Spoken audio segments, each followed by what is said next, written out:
For this episode, we welcome back Dr. Bulelani Mazizi from the ARC, who will be talking to us about how to improve local production of poultry. Welcome back, Bulelani. Thank you for having me.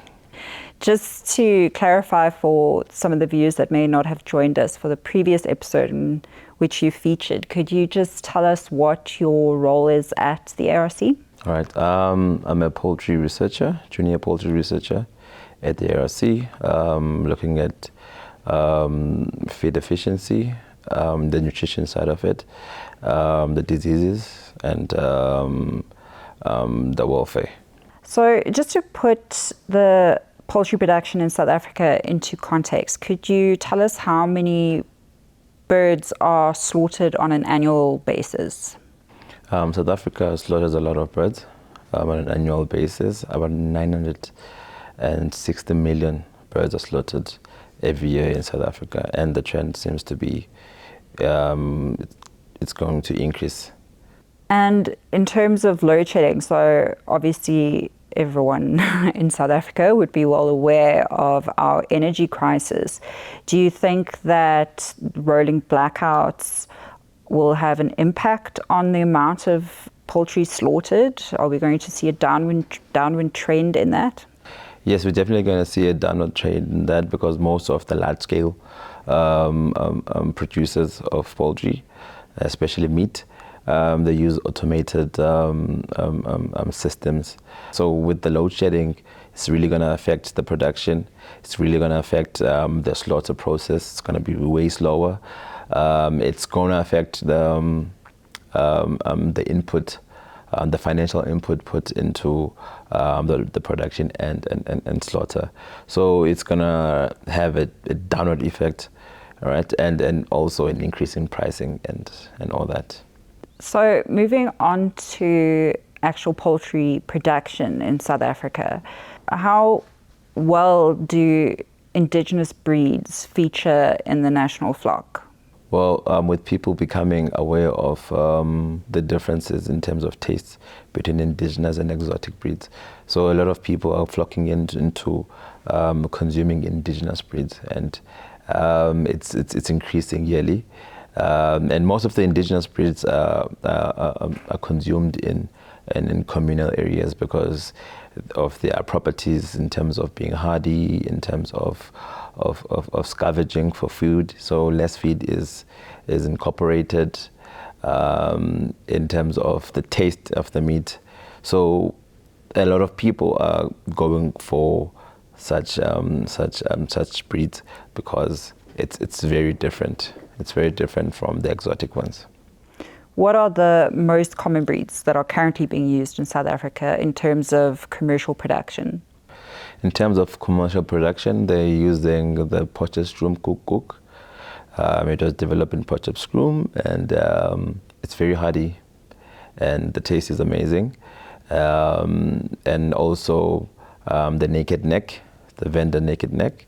So those are the hard breeds that are used, and they're very good in terms of production and the growth, and in terms of feed conversion rates and so forth, and diseases resistance as well. That's very important. They're different from the exotic breeds, so they adapt well in the environment and produce well.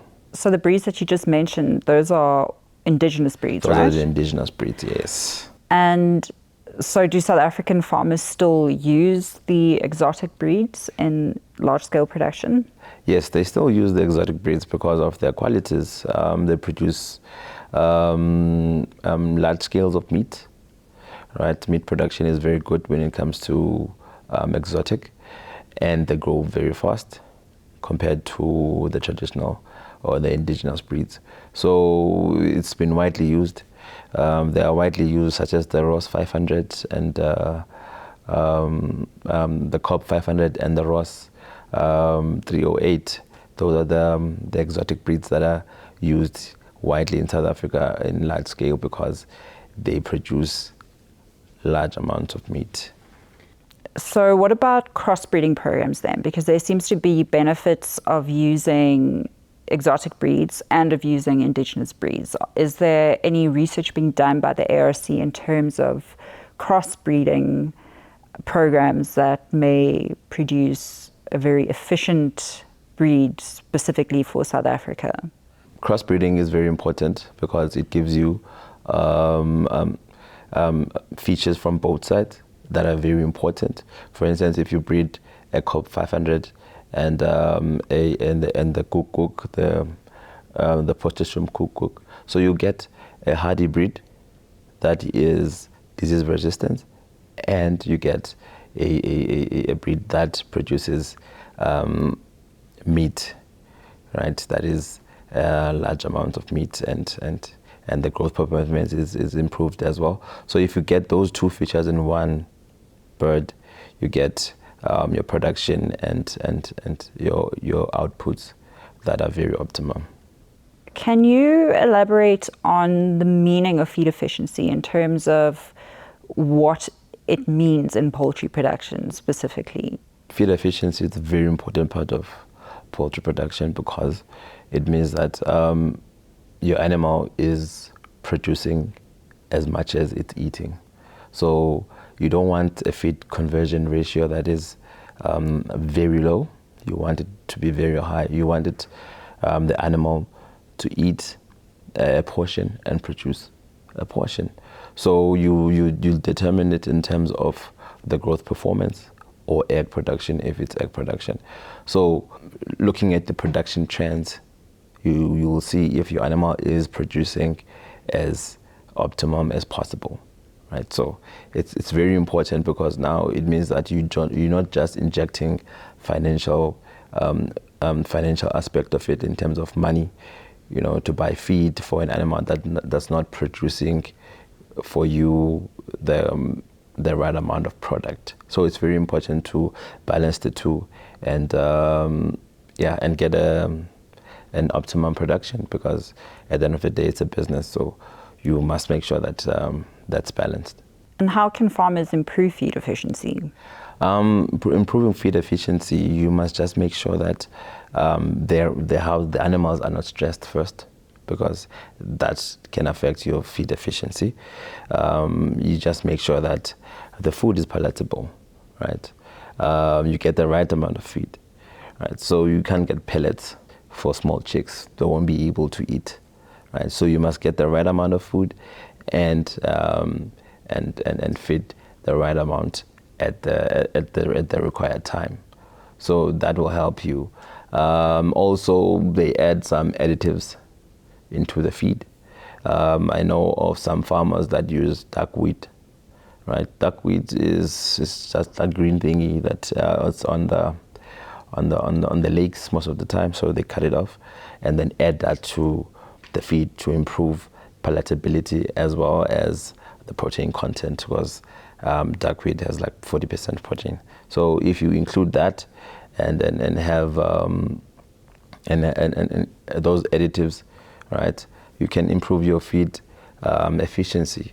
And also feed efficiency can be affected by diseases, so you need to make sure that your animals are disease free, you vaccinate at the right time, and so on. And then finally, what do you think are the biggest challenges for South African poultry producers in the year ahead? The biggest challenges is obviously this load shedding. It's really going to affect most of large scale farmers, because their houses are automated. It's really going to affect them, because once the power cuts and the temperature of the house rises or goes extremely down, the birds can die.